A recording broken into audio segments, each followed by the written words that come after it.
Shirke sir दिसले का रमेश देव sir दिसले? ते आम्ही खाली बोललो तुला. मला वाटतं आवाज येतो ऐकत नाही माईक मध्ये बोल. डायरेक्ट बोला. मला वाटतं की रमेश काकांकडे जे जे काही होतं ते सगळं आणि त्याशिवाय स्वतःचा एक रुबाब असं सगळं त्याच्यात मी पाहिलं या चित्रपटाच्या दरम्यान. नाही, या गोष्टी 25 वर्षापूर्वी सुद्धा दिसल्या असतील, पण आत्ता नेमकं काय दिसतं? नाही आत्ताच सांगते. 25 वर्षापूर्वी मला माझा नवरा भेटला होता. आम्ही लास्ट केली त्यावेळेला. त्याच्यामुळे मला माझ्या नवऱ्याशिवाय दुसरं काही दिसत नाही. या वेळेला तुम्ही जवळून पाहिलं मला. म्हणजे काय होतं, आम्ही म्हणजे माझं पहिलं चित्रपट अजिंक्य बरोबर होतं. 1982 मध्ये गेलो होतं शाबास सुनबाई. तर तेव्हा ना आम्ही एकतर तरुणाईमध्ये आपण स्वतःत असतो.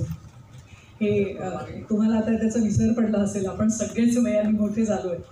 पण आणि त्यावेळेला काम इतकं घमासान चालायचं की एकेका वेळेला 3-3 चित्रपटाचं शूटिंग असायचं. त्याच्यामुळे दुसऱ्यांकडे पाहिलं, स्वतःच्या बाहेर पाहायला वेळ मिळायचा नाही. मला असं वाटतं ह्या चित्रपटामध्ये आता तोही आणि मीही आमच्या आयुष्याच्या एका वेगळ्या टप्प्यावर स्थिरावलेले आहोत. अनुभव खूप मोठा पाठीशी आहे.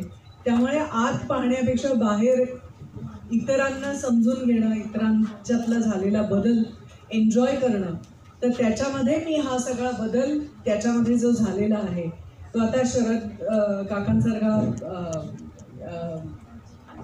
रमेश काकांसारखा दिसायलाही लागलेला आहे. पण त्याहीपेक्षा जास्त तो मॅच्युअर झालेला आहे. तो एक अतिशय उत्तम अभिनेता झाला आहे. म्हणजे पहिल्या चित्रपटामध्ये मी जेव्हा काम केलं होतं तेव्हापासून आजपर्यंत, आणि आय एम शुअर त्यांनी माझ्यातही तोच बदल पाहिला असेल कदाचित. खूप बदल. अश्विनी म्हणजे तिला मी अगदी नवखा पाहिला. तिने जेव्हा पहिला चित्रपट साईन केला, मला घरी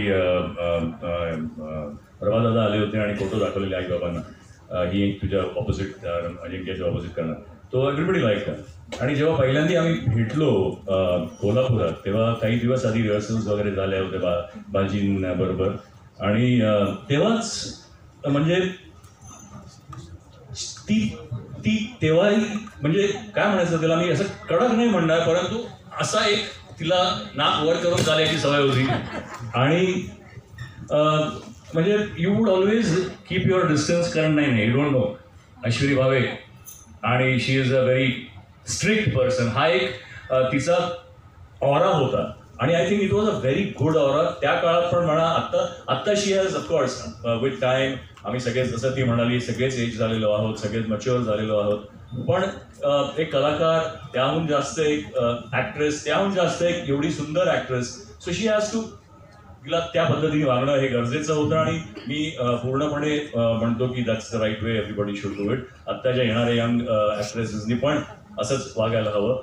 परंतु तो एक ॲक्टिंगमध्ये पण तिच्यात झालेला बदल, एक माणूस, एक स्त्री म्हणून झालेला बदल. आज ती एक आई आहे 2 मुलांची आणि मी 2 मुलांचा बाप आहे. तेव्हा आत्ता आम्ही जेव्हा एकत्र भेटतो तेव्हा ह्याच्यामधली जी मॅच्युरिटी दिसते ती खूप छान आहे आत्ता. म्हणजे आज मी तिला ऍक्च्युअली म्हणू शकतो की यार, you are looking so beautiful, I seriously love you. पण मी ते तेव्हा म्हणालो असतो तर त्याचं कदाचित वेगळं चित्रीकरण झालं असतं. आज I can say this because we both know that we know where we are. So it's a beautiful relationship. It is a beautiful situation to be in. मॅडमला एक प्रश्न आहे माझा.